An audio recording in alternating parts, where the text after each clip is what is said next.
Mic check. 1, 2, 1, 2. Are y'all ready? Yeah. Are y'all ready? Yeah. Y'all ready? Yeah. Press play!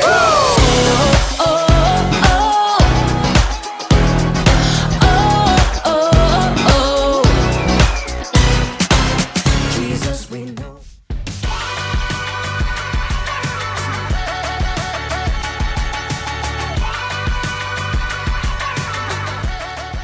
Good day, friends. I'm Graham. You ever had one of those days? You know, those days where it seems like nothing is going your way, when things seem impossible?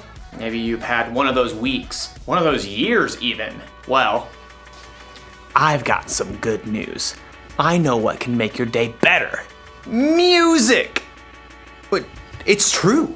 No matter how your day's going or what kind of mood you're in, music can help you turn things around. It can give you confidence. Confidence is learning to see yourself the way God sees you. Here, I'll show you. Imagine that you're scared about something coming up in your future. All you have to do is play a little music, and then you'll start to feel better. Or what if you've got a big game coming up? You might be feeling a little nervous, a little jittery. Well, play some tunes.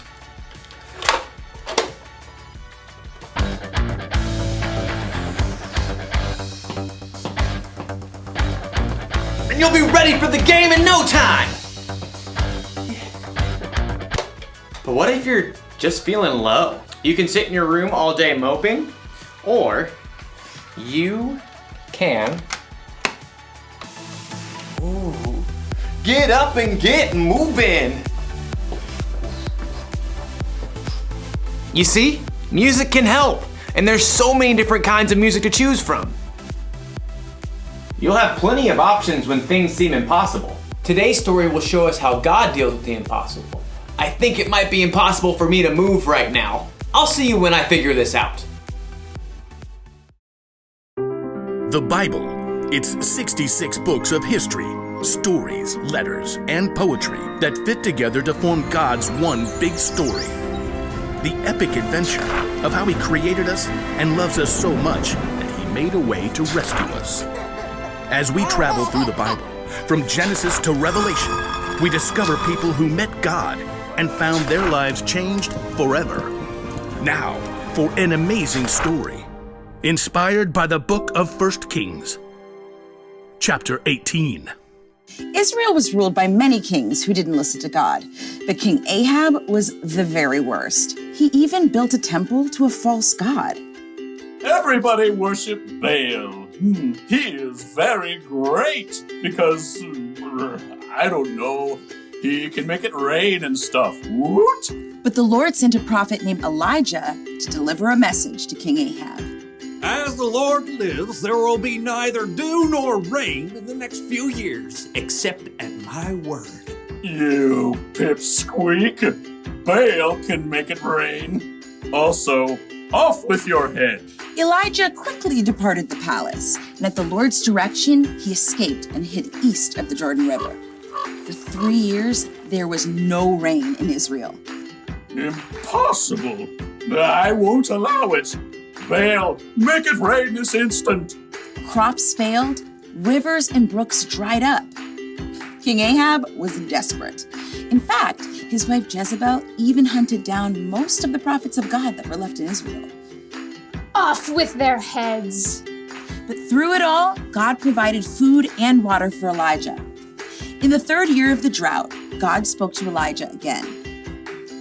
Go, speak to Ahab. Then I will send rain on the land. You do realize he wants to kill me. Okay, here goes. As Elijah traveled to the palace, he met King Ahab on the road. Is that you, you troubler of Israel? I haven't made trouble for Israel. You have. Yeah, well, I'm rubber your glue. Whatever you say bounces off me and sticks to you. You've abandoned the Lord and followed Baal. What else? He's more popular. You want a showdown? Fine. Gather all the people and meet me on Mount Carmel. And bring all the prophets of Baal. Oh, you're on. King Ahab sent a message throughout the land, and the Israelites gathered on Mount Carmel, along with 450 of the prophets of Baal. How long will you go back and forth between two opinions? If the Lord is God, follow him. But if Baal's God, follow him. I'm the only prophet of the Lord left, but Baal has 450 prophets. Hey, get 2 bulls for us.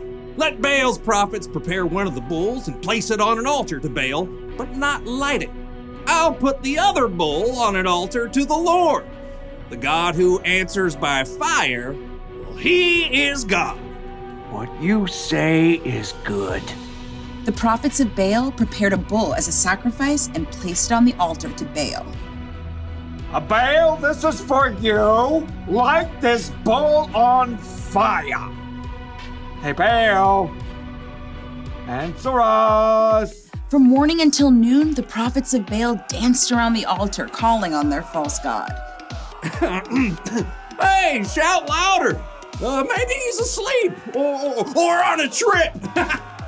The prophets of Baal danced harder and shouted louder all through the afternoon, but there was still no answer. At last, Elijah stood up. Enough! Come here to me. Elijah took 12 large stones and rebuilt an altar to the Lord.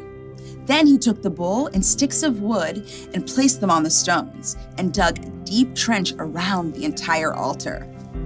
He turned to several of the Israelites and said, Fill 4 large jars with water and pour it on the offering and the wood.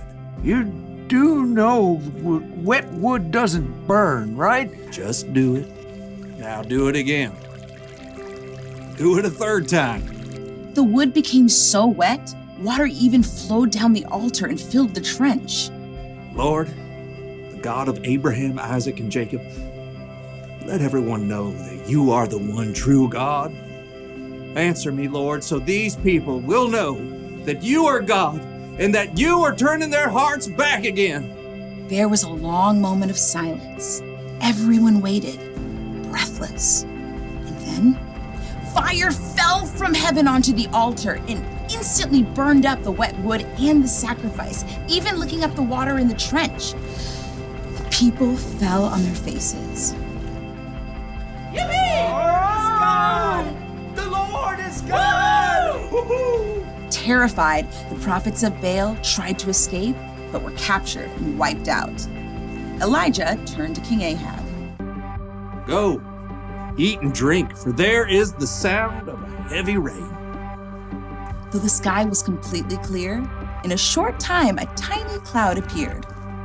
More clouds joined the first. They turned dark and black. The wind rose, and fat drops of rain splattered onto the dry earth for the first time in 3 years. Filled with God's strength and joy, Elijah raced ahead of King Ahab's chariot to the city. God had done the impossible.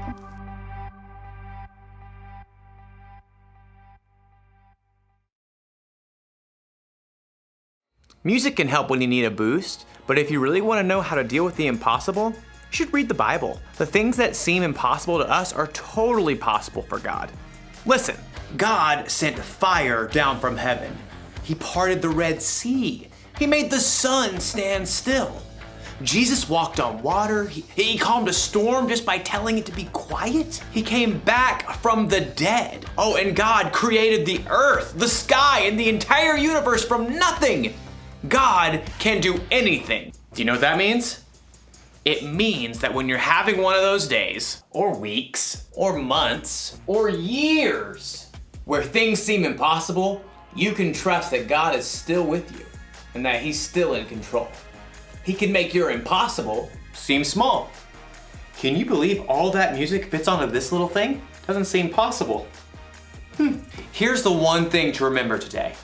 God can do the impossible, and music can inspire us along the way.